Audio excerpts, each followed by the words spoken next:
This NFL season, all FanDuel customers can bet $5 and get 3 weeks of NFL Sunday Ticket from YouTube and YouTube TV. So if you've got a hunch, you can watch it come to life, live.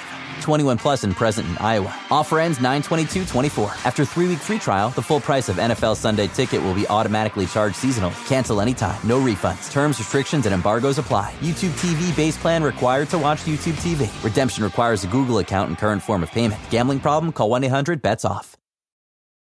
What is up, and welcome to another edition of the Bruin Bible. Will Decker, your host. Make sure you guys are liking and subscribing the podcast. We are brought to you guys today by our advertisers. Our advertisers are Bell to Bell Fitness, Shea Tor, a realtor out in Arizona, former Bruin alum, and my main man Howard Chang, a realtor right here in Los Angeles. Let's go through them, guys. Bell to Bell Fitness is a boxing gym on the West Coast, used by their FIT acronym, Fight Inspired Training. My main man, Tony Gonzalez, was the boxing coach for UCLA for over 10 years. He has built this gym on the West Side to learn how to boxing, stay in shape, and get you all the essentials you need to become somebody that is obsessed with boxing and fitness. Make sure to check it out. Go into Bell to Bell Fitness and say you heard about it from the Bruin Bible, and you're going to get a free session with Tony Gonzalez. So make sure to check that out. Shea Tor, my main man. Shea Tor is a licensed real estate agent in Arizona and a lifelong Bruin. He's a current Wooden Athletic Fund donor and football season ticket holder. When not selling houses or going to UCLA games, he loves to travel the country, checking out different arenas, ballparks, and stadiums. If you're looking to make the move to Arizona or know someone who is, please reach out to our loyal friend, Mr. Shea Tor. His phone number is 602-487-3975. Once again, his number is 602-487-3975. Make sure to check that out.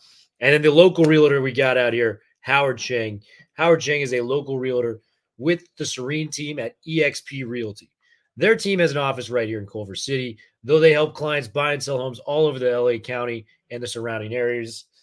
Howard and his team do a ton of business and are super in tune with the market, knowing winning strategies to give their clients a competitive advantage, have amazing vendor referrals, are a one-stop shop for anything real estate, and just provide a ton of value for their clients. Howard and his partner, Kyle Draper, are UCLA alums and a huge fans of the UCLA football and basketball programs. You will often see them at games, tailgating and networking, and staying involved with the UCLA alumni community. They would love to help any fellow alumni with accomplishing their real estate goals. So if you guys have any real estate needs in the LA area, look no further. Howard is your guy. All right, guys, we're going to go into the episode. Let's just dive into it, man. UCLA survives a 16-13 game in Hawaii, in Honolulu. And, man, we went through the gamut of emotions watching the game together. First half was some of the most inconsistent play I've seen in 4 years of covering UCLA football. It was just a complete mind-bending performance.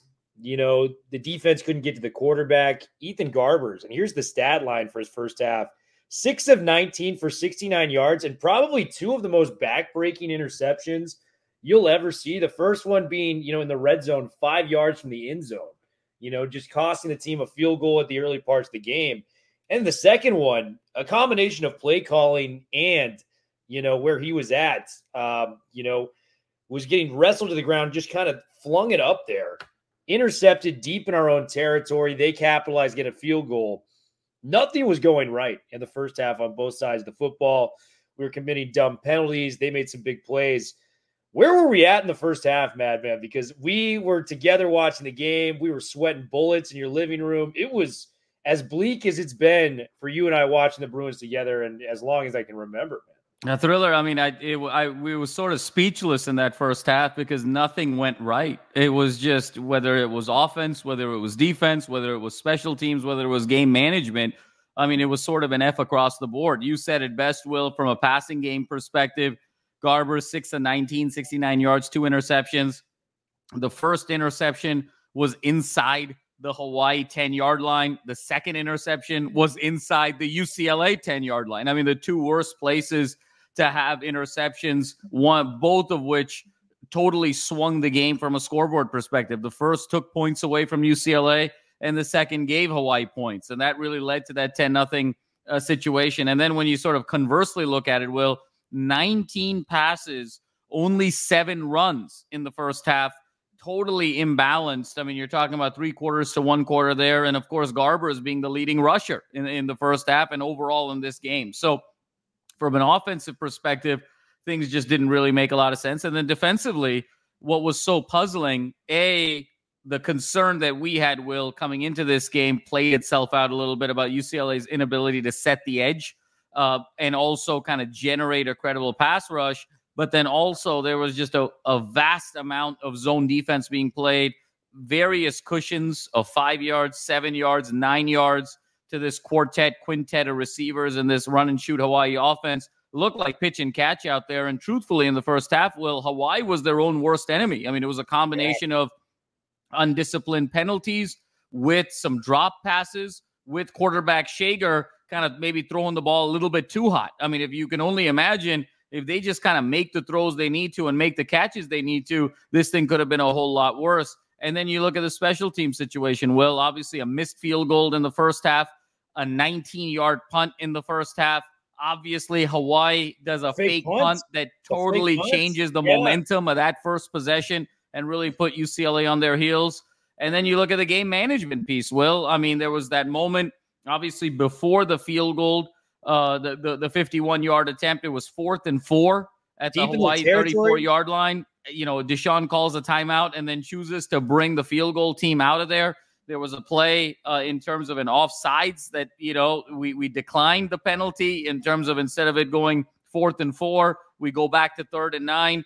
So the game management just didn't make any sense at all. And I remember you and I were there after that great interception by UCLA, 20 seconds to go at the 6.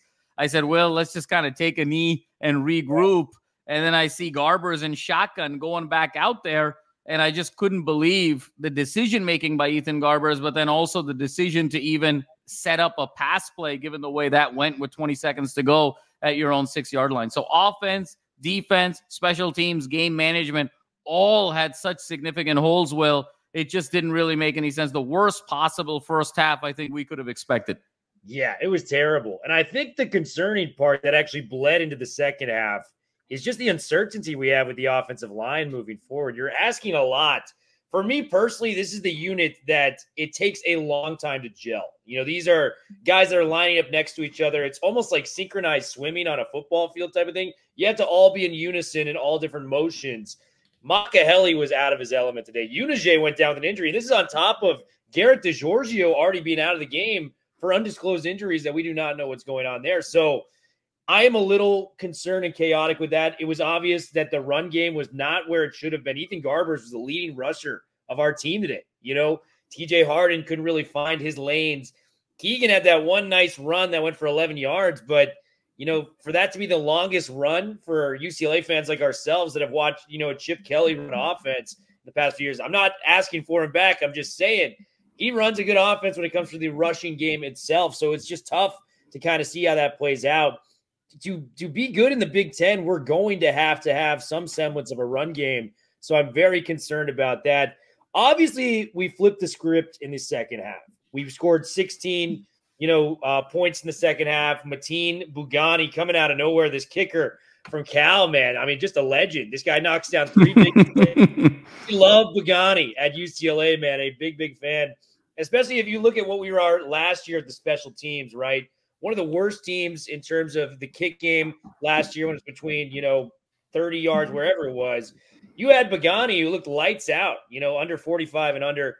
When Blake Lesnar missed that 51-yard, I know it was a far kick, but I'm like, man, are we going to really do this all over again? Just to have Bugani as an absolute weapon out there. Garbers actually comes out and plays really well in the second half. Throws for over 200 yards and a half, which is no easy feat. He had some help, man. Rico Flores, your guy all throughout spring, made a beautiful 39-yard touchdown catch on a, even prettier throw from Garbers. I think that was kind of the play that got him back in rhythm to realize, like, you know what, I am the man here at UCLA. I got to step up. Even more impressive was that play where Garbers is kind of eluding the pass rush. The last second on the right sideline hits Flores in motion. Flores takes it 53 yards. We thought he was going to go to the house. It was still an epic play nonetheless. But the offense got clicking. And, we made that prediction, man, where if Garbers does reach his ceiling, he could lead, the Big Ten in passing. It looks very much in play with how many passing plays were called for UCLA. What do you make of Garbers his second half performance, because I thought he looked really locked in the second half, and it made some things happen for this UCLA offense. Absolutely, Will. I mean, the second half was a lot more of the Ethan Garbers that we expected. And I think what started it all, even though the running game was not effective, but just the willingness to run the ball more in the second half, Will, I thought was a real game changer. Obviously, we talked about the 19 throws and the 7 rushes in the first half. That was flipped now to 19 throws, 13 rushes in the second half. With an Eric Bieniemy offense, like we've talked about, we are never going to get to parity the way it was with Chip. It's always going to be kind of 60-40 throw over run. But you want to make sure that it's at least 60-40 and not 80-20 or 85-15. And I think that's going to be the delicate balance UCLA is going to have to play with this year. Because when you looked at Garbers, look, that beautiful throw that you talked about to Rico Flores, that 39-yard strike, guess what? That was under center off of play action earlier on that drive. A couple of straight handoffs to Harden, a couple of straight handoffs to Keegan, and then Ethan was keeping it on a couple scrambles as well. So even though the run game wasn't effective, just having to play honestly defensively really opened up that play. And then the subsequent throw to Flores, Will, that you talked about, again, it was Garbers' ability to be able to run the ball outside the hash marks and scramble that made Hawaii's defense collapse, because they thought he was going to take off and run at the very last second. He was probably half a yard to a yard from that line of scrimmage. That quick flip to Flores. Flores does all that work down the right sideline for the 53 yards you mentioned.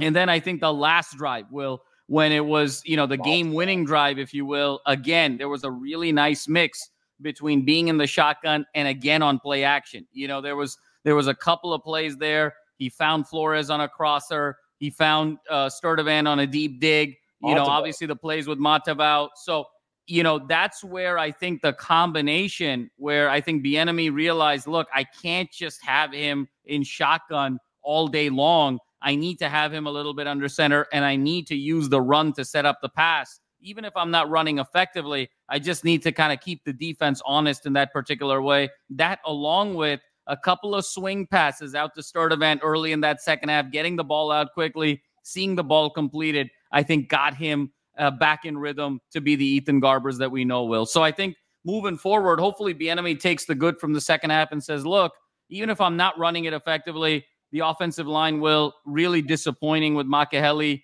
and Unije. Those were our two big gets after spring. You can recall we were very concerned after spring practice of where this offensive line was. Unije and Makaheli were the two big reinforcements. Both of them seem to be struggling to find their own. So this offensive line is now looking closer to what we thought in the spring than what we thought in fall camp. And so as a result of that, the running game is going to be some tough sledding here the next couple of weeks until this offensive line hopefully starts clicking. But even if you get stuffed, even if it's 1 yard, 2 yards, just the act, I think, of running the ball will help set up that play action. And once you give Garbers those passing lanes and he has kind of clear vision, you can see it, Will. The ball just comes out of his hands so beautifully. There's so much zip on the ball. He overthrew a ton of balls. A lot of balls were real fastballs, but you can see just the purity of the throw there. So really excited with what I saw from Ethan Garbers in the second half. That was what we were expecting more of, really, to start this game. Yeah, and I mean, we saw the stat actually at the beginning of the game. They showed what Garbers did on play action last year. He had a QBR rating of 95+, 7 touchdowns, 1 interception last year when it came to him in play action like scenarios. So from a play action standpoint, if you can just establish some semblance of a run game where the defense is believing that's a run play, it opens it up for Garbers to be at his best. We need that run game to be locked in. And we talked about it, watching the game in your living room today, man. Remember the Bowling Green offensive line in 2022? We were concerned, bro. Like, multiple false starts. Was an ugly game. It took DTR kind of running with like a chicken with his head cut off type of scenario. I think he had like a 75-yard touchdown run that game. But we're like, the big takeaway from that game was, wow, this offensive line is not very good. They had lost Sean Ryan the year before. They had lost Alec Anderson as well. But they whipped into shape and were one of the best units in the Pac-12 by season end. I'm hoping for a similar scenario with the talent put in there, and they do have to learn how to play with one another. But, man, we need DeGiorgio back. That's all I got to say to that when it comes to the offensive line. Let's move on to the defense, bro, because I thought the defense, the first half was concerning with the run and shoot, which I will give is a very tough offense to defend. Really quick hit passes. You can't really generate a pass rush when it's just a 3-step drop, get the ball out quick, kind of what they do with Timmy Chang down there in Hawaii. But what I will say is that second half defense showed up and showed out. And there was a lot of different guys we can talk about, but I think the guys we got to start with, Kane Medrano. And we did the thing in, at the last podcast where it was, who's the player you're looking forward to seeing most when it comes to this game? My first pick, and you were like, hey, that would have been my first pick if we had taken him. Kane Medrano was freaking awesome. And the stats won't reflect everything he did. He had that one huge hit on Braden Shager that led to an interception with DJ Justice, made a critical tackle for the loss in the backfield. He felt like he was all over the football field. I was so nervous when he went to the sidelines initially with just a stinger, thankfully, but got back into the game and made some plays. It felt like everything started on this defense with our guy Kane. Talk to me about what Kane Medrano brought to this team, because he was outstanding today for UCLA. No, Will, absolutely outstanding. And he was that linchpin that we needed in the second half. And I think, again, Medrano is going to be that rover. He's going to play linebacker some. He's going to slide down in the edge some. We even had him kind of standing up in the interior some. And so I think he's going to be that game changer, really going to step into kind of that Latu rover role here in the front seven. You said it best, Will. The stats may not reflect it, but his impact in terms of being able to read the defense, being able to read where the holes were going, where Hawaii wanted to go with the ball. And oftentimes with Kane Medrano, it was the equivalent of the hockey assist. It was him kind of being able to win his one-on-one battle, or him being able to get to a spot before a Rainbow Warrior could, that allowed secondary and tertiary players to ultimately make the final tackle or the final play.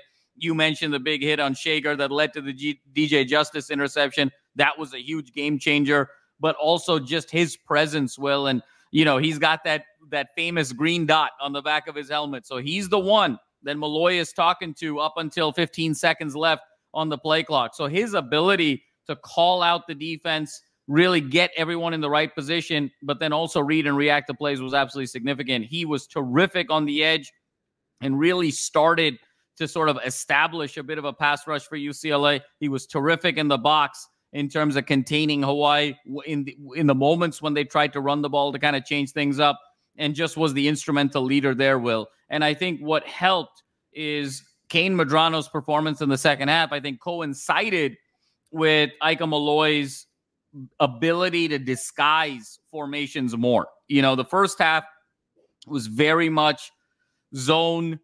Guys were playing off receivers, in a significant way. It was four rushers, not a lot of pressure. It was almost kind of a prevent defense. Second half, Malloy sometimes put 5 in the box on the line, sometimes 6, drop back. A couple guys would drop back. Sometimes he'd bring 4 and then bring the pressure with that corner blitz with another guy I'm sure we're going to talk about in a second. And then oftentimes you'd see 6 on the line and then 2 guys would retreat back. So he really kind of disguised what he wanted to do in a much more significant way. And that coincided with Medrano's performance in the second half, because Medrano is that guy that you can disguise and do so many different things, because he's equally effective as a pass rusher as he is as a linebacker on that second level of the defense. He can play in the box. He can come off the edge. So I think there's an ingredient that's been found here, Will, with Malloy, that the key to this UCLA defense, even if they're not going to be physically imposing on the edges in terms of the pass rush from a horizontal perspective, is the way you overcome that is you got to disguise what you're doing. And you got to disguise what you're doing with Kane Medrano. He was absolutely sensational. And quite honestly, in many ways, the MVP of the game. Yeah. And, I want to give a hat tip to Ilkaika Malloy, too, because that second half defense, allowing 3 points, keeping them in the ball game, getting critical stops, making wonderful disguises and adjustments to a run and shoot offense. We had no idea what was coming. I want to give him credit, because I think the testament of a great defensive coordinator is how you make adjustments at halftime when your team can't figure stuff out. He kind of got them in the locker room, got them right in the second half. I thought he did a great job. And 2 things were evidently clear for me, man. Our linebacking room, for the talent we have in that room, is outstanding. I mean, Olufemi Oladejo had that critical 4th down stop in the first half. Ali Cahow making the big sack of the game today, forcing the ball out on that sack. I thought he was phenomenal. And even just bringing in a John Vaughns, where as a hybrid, linebacker, kind of safety, he is elite in pass coverage.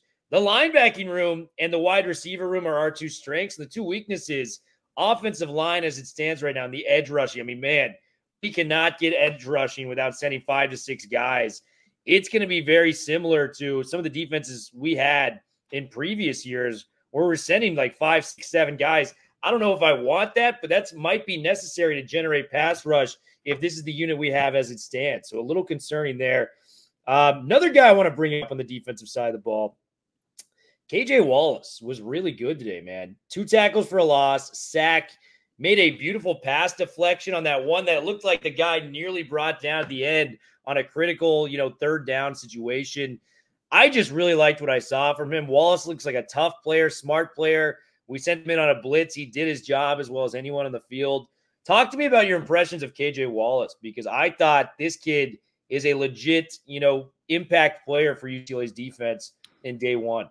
Will, I couldn't agree with you more, and that's who I was alluding to when I said we're probably going to talk about him later in the show, and it was certainly KJ Wallace. And what I love about him is he got into receivers when he needed to, in terms of being able to make the pass defenses at critical moments. He had really good technique over the course of the game, short tackler. And then what I also loved, Will, was just his ability to come on those corner blitzes. And we talked about it earlier. How are you going to disguise pressure? It's going to have to be pressure by committee this year. And you're not just going to be able to line up and beat guys one-on-one off the edge. We just don't have the personnel for it. It's that simple. And so how do you generate a pass rush? You're going to have to do it with disguises like we talked about with Medrano. Part of those disguises are bringing corner pressure. And not a lot of guys, that's an art to be able to blitz off of the secondary. You have to be sort of straight line. You got to be really balanced. You can't lose contain and totally whiff. And Wallace did an absolutely phenomenal job of that. Multiple times we brought Wallace in critical situations to generate some pressure, and either he directly made the play or his ability to get Shager off of his spot led to, the sacks from some of the other players. I thought he was absolutely terrific, and hopefully this can sort of translate, because his ability to be a ball hawk, his ability to tackle, and his ability to blitz, that's 3 tools in the tool set, Will, that not a lot of guys have in the secondary. We love Davies. We love Kirkwood. We love some of these other guys. But truth be told, I don't think they have the robustness of skill set of a KJ Wallace. This guy can kind of do it all. And I think Medrano and Wallace are starting to sort of separate themselves, of course, with Femi as kind of the 3 guys that maybe you need to build this defense around from a schematic perspective. Yeah, one more shout out too, and then we're going to do some game balls. Ramon Henderson, the transfer from Notre Dame, was outstanding as well today, guys. Huge interception in the first half. Unfortunately, the play calling did not help us out on the other end of that, but got in the backfield, made a sack in his own right, made some pass breakups in the secondary. He was all over the football field today, and just to kind of get that impact player, I mean, not only to get 1, but we got 2 from Notre Dame like that, and maybe Michael Carmody comes in here in a second and takes maybe the right or left tackle spot with Unige or DeGiorgio out. I just want to give a huge thank you to Notre Dame for giving us some of these players. Henderson was awesome. He looks like, a very competent safety and a guy that may be challenging, for all conference measures if he plays like that moving forward. Talk to me about our guy, Ramon Henderson, my guy. Oh, he was absolutely terrific, Will. And I think in a lot of ways, really that first half, we walked away down 10-0 and said, the way this game went, it could have easily been 14-0, 17-0, 21-0. And invariably, the reason it wasn't in that first half was because of Henderson. And I think he did such a phenomenal job, both in pass coverage, an electric interception. And I think just overall, his physicality, invariably, whenever you saw a tackle in the secondary, particularly in that first half, it was his number that was being called. He was kind of the one guy, Will, that really actually played aggressively in the first half. Everybody else was just so soft in that zone that, it took a half to sort of be adjusted. He did an absolutely phenomenal job. And like you say, you can't win the game in the first half, but you can certainly lose it. Thankfully, we had just enough guys to keep the game close enough where 10 points was very manageable to be able to overcome in the second half. And he was certainly a huge reason why. I love it. Well, we got 2 awards that we've kind of been plotting and scheming on. If anyone knows us outside the podcast, we're known for two different things, man. We have these slogans that we say. Madman always teases me. When something's not going right, I always go, not ideal. So we're going to give the not ideal award to something that goes on in the game. And then if anyone knows Madman, his favorite movie from his childhood, and one of my favorites, The Great Space Jam. And it's the scene where Michael Jordan is at the plate. He swings and misses. He strikes out a bunch. But the coaches are kind of talking to themselves going, hey, man, you can't teach it. He looks great in that uniform. You can't teach it. So we're going to have the Can't Teach It award and the Not Ideal award. And I'm going to give it to my guy to give me the Can't Teach It award. What was the Can't Teach It moment for UCLA football today out there against Hawaii? Well, I mean, the Can't Teach It moment, I mean, good. I mean, there were a lot of them in that first half. But, I think you and I both kind of looked at that punting game between, Barry and Richter. I mean, a couple of those punts. I mean, good grief. And obviously the first one was 19 yards. But then a few of them, kind of caught the right bounce and got to even 71 yards was one punt, So, you can't teach the bounces, Will. And so, the can't teach it for me is really what sort of that punting game that in some critical moments in the game where UCLA was still struggling to find itself, to be able to maintain it to be a 7-point game, maintain it to be a 10-point game, and the ability to flip that field. The punting game was sort of a can't teach it moment because it's pure luck. This isn't sort of an oval symmetric ball we're dealing with here. That ball could have easily bounced the other way 20 yards and we could be having a whole different conversation. So for those reasons, you can't teach the punting, and so that's what I'm going to be going with. Can't teach it. I love it. And for the Not Ideal award, man, I'm just going to have to give it to our run game. When your quarterback, who's not even listed as like a dual threat guy, like dominates the running game. So he was 7 carries, 47 yards. Keegan Jones, our next closest runner, had 3 carries for 13. The team just did not function on the run game. 20 carries as a team, 71 yards, 3.6 yards a carry. I mean, just not ideal, man. Like, we need to get this offensive line together, man. And that starts with, allowing the run game to do what it does and make big open field plays. TJ Harden was not great today, man. 9 carries for 9 yards. Like, that is something that, is going to be unacceptable. And we're going to be playing way better defenses coming up soon. So not ideal that the run game did not come together. All right, we've reached the game ball segment. I want to hear game balls. We're each going to get 3 of them. I think this will be a fun one. First game ball, I'm going to give to you, brother. You got to lead me off. Who is the first game ball you'd be giving it to if you were in the locker room with UCLA? Thriller, obviously we've talked about some guys, and I think they're going to be getting some hardware here in terms of what was mentioned. But I got to go with my guy, Rico Flores Jr., right? I mean, he's my guy. He was sort of the guy I singled out over the course of spring as someone who was potentially going to be a game breaker for UCLA. 3 catches, 102 yards in the touchdown. Obviously, the 2 biggest plays, Will, of the game. You mentioned it, the 39-yarder that got UCLA off the board, on the scoreboard from 0 in the entire first half to 7. And then that second flip play that got UCLA to 13-10. The 2, I think, single biggest offensive plays for UCLA that set the stage for that finale. And then he had that great crossing yard where he dove for that first down on that final drive. So 3 catches, 102 yards, touchdown. My guy, Rico Flores Jr., got to give him the game ball. I love it, man. That is a tough one to top. Rico was as advertised, man. He was the second leading receiver on Notre Dame last year as a redshirt freshman.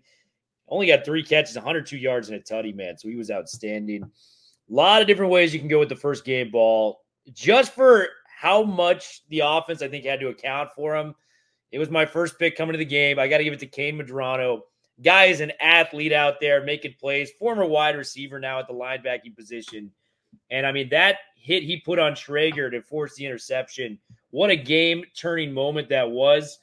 I just think he's one of, like, the 4 guys I'm confident in that are going to get drafted to the NFL in the next level. And your dad said on the couch today, he's our new Latu for this year. He's our most important defensive player. So I got to give credit where credit's due. Kane Medrano was outstanding today, and we don't come away with a victory without him. First game ball, Kane Medrano. So no question about it, Will. Couldn't agree with you more there. What an absolute stud and a total game changer. And I think my third game ball, Will, or the third overall game ball, I should say, we got to go with KJ Wallace. I mean, the 7 tackles, the 2 tackles for loss, the sack. I mean, he was all over the field and really kind of stabilized that defense with Medrano. If Medrano was really kind of focused on, bringing impact levels 1 and 2. In a lot of ways, it was KJ Wallace was bringing impact levels 1 and 3, right, as a blitzer and then on the back end. So I don't think we come out of this game with a victory without KJ Wallace. I think he was that instrumental. So game ball goes to our guy, KJ Wallace. Love it, man. He was on the short list 100%. There's some ways I can go with this next pick. But you know what? Give it to me. Ali Kao. We have not seen this guy in 3 years. Makes a huge play with this sack late in the game. Had a pass deflection. This was a guy we've been excited about for a very, very long time. I had kind of given up on the whole experiment of him maybe coming back and playing. Not only does he come back nearly 3 years to the day, he's playing the same opponent, gets a huge critical sack down the line. I mean, Kao, just what he adds for this linebacking unit, it makes us, in my opinion, one of the top 20, 25 units in the entire country when it comes to the linebacking room. And Kao, if he plays like that moving forward, we're going to be tough to beat on those 4 linebackers. So I'll take Ali Kao, man. I thought it was great to have him back, made some impact plays, and he looks like he's here to stay if he's healthy, man. So give me some Kao on that. I love it, Will. And Kao was absolutely phenomenal, really kind of in that middle spot. He won some battles, he lost some battles, but he was absolutely phenomenal today, to your point, and a real stabilizing force. And Will, we need it. I think that, we need our 3 or 4 or 5 guys defensively that we've sort of pointed out to really step up, because I just don't know if the depth is there defensively, particularly in that front 7. So Kao is going to play a significant role this year, and let's pray for his health and wellness over the course of this season, that he can put a full 12, 13 game body of work together and really see where it can be, You know what it felt like, too, as a fan of the Warriors, when Klay Thompson came back after like 3 years. Yes. And the crowd went nuts and everyone was going nuts. Man, Kao had a similar vibe to that, where it's like, oh my God, he's back. Like, we have not seen this in so long. It was just the excitement. He made some big time stops for this defense. Just a lot to love there with Mr. No Kao. question, brother. No question. Final And game ball. my last game ball, brother, could go here a couple of number of ways. Femi Oladipo was terrific. He had his moments, some pass deflections. He got to the quarterback as well with that pass rush. I think moving forward, Malloy is going to now have to think about it. Really, I think the 2 most effective pass rushers on this team are Medrano and Oladipo. And so how do you sort of, factor that in with both of them needing to be linebackers as well? I think that's going to be sort of an interesting game of chess that Malloy is going to need to play. So Oladipo had his moments, but I'm going to go with an unsung hero here, Will. Unsung hero, maybe a non-traditional hero, but the guy that literally won the game, Mateen Bagani, the kicker, from Cal, 3 for 3 from the field goal perspective, and then 2 very critical kicks, Will, obviously. 1 to tie the game, and then 1 ultimately to win the game there late in the 3rd, early in the 4th. Pressure cooker there. It doesn't matter how much the distance is. When you've got to be able to win the game, anything can happen. We've seen kicks go awry with UCLA over the years. Bagani came through in the clutch. Very decorated kicker out of Cal. I think Will has coined a new nickname for him that I absolutely love. Mateen Bugatti Bagani. That's Bugatti. My guy. That's my 3rd game ball to the great kicker to bring it home for us. Man, we got to run back that old rap song. I woke up in a new Bugatti. Bugatti going crazy. We love it, man. That's a great pick. That's a great final pick. I think the last one for me, man. You know what? I'm going to do it. First half was rough for him, but just the way he was able to bounce back and look like his old true self, I'm going to give it to Ethan Garbers. I know some people might hate on this pick because of how it was an atrocious first half. That's probably the worst stretch I've ever seen Garbers play, but it was very similar to just someone kind of busting out of a slump. He threw for over 200 yards in the second half, guys. Like, he was very on point. The ball was flying out of his hands. I really liked what he was able to build in terms of confidence-wise and leadership-wise by saying, hey, I may not be at my best, but we got to find a way to win this game, and that's exactly what they did. Led the team in rushing as well, so you kind of put that feather in his cap. Led the final drive to get them into field goal range. It wasn't perfect, but he got it done, and if he plays like he played in the second half, I mean, this passing attack is going to be electric. So Garbers is my finals pick. Well, I love that pick, and obviously it's easy to sort of criticize and hate on some struggles, but a couple things really stood out to me with Garbers. A is just the resilience of coming back in the second half after a rough first half. Remember, we had talked about this over the course of the last year. How different does UCLA season potentially be next year? Last year, I should say, if that first game against Coastal Carolina, Garbers kind of bounces back in the second half, and sort of solidifies the job.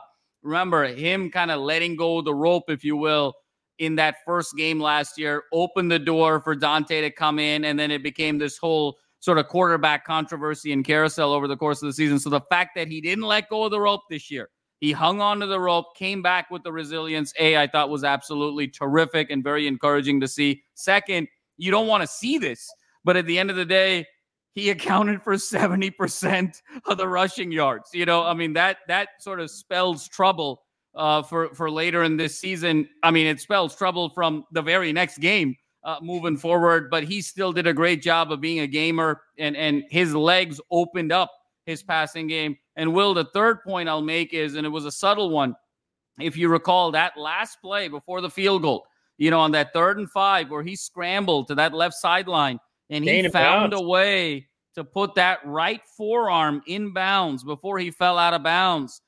Think about the ramifications of that game, if you recall that play, because it forced Hawaii to use their final timeout. UCLA makes the kick. And then if you see on that 3rd down, when Hawaii got sacked, Shager got sacked, Hawaii had to sort of rush to the line, and the game was basically over because they burned so much clock. In that situation, if Garbers just goes out of bounds, Hawaii gets that extra timeout. They call it. They still have about 30 or 35 seconds to go.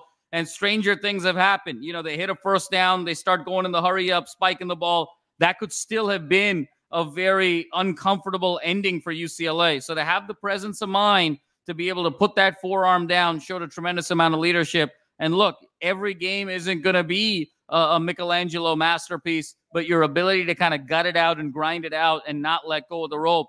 Granted, this wasn't the performance we were expecting for the team, but the fact that he led them back on a comeback and got the W shows a tremendous amount of resilience. So I really appreciate your selection there.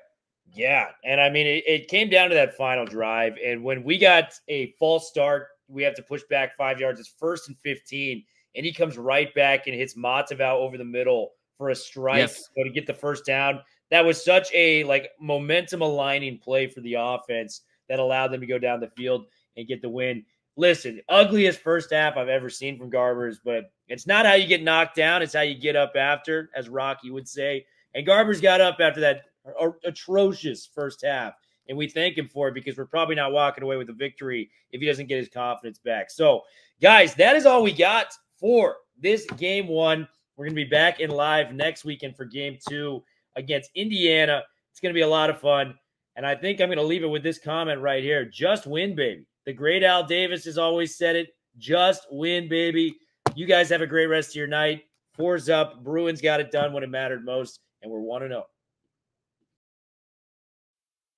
This NFL season, all FanDuel customers can bet $5 and get 3 weeks of NFL Sunday Ticket from YouTube and YouTube TV. So if you've got a hunch, you can watch it come to life live. 21 plus and present in Iowa. Offer ends 9/22/24. After 3-week free trial, the full price of NFL Sunday Ticket will be automatically charged seasonally. Cancel anytime. No refunds. Terms, restrictions, and embargoes apply. YouTube TV base plan required to watch YouTube TV. Redemption requires a Google account and current form of payment. Gambling problem? Call 1-800-BETS-OFF.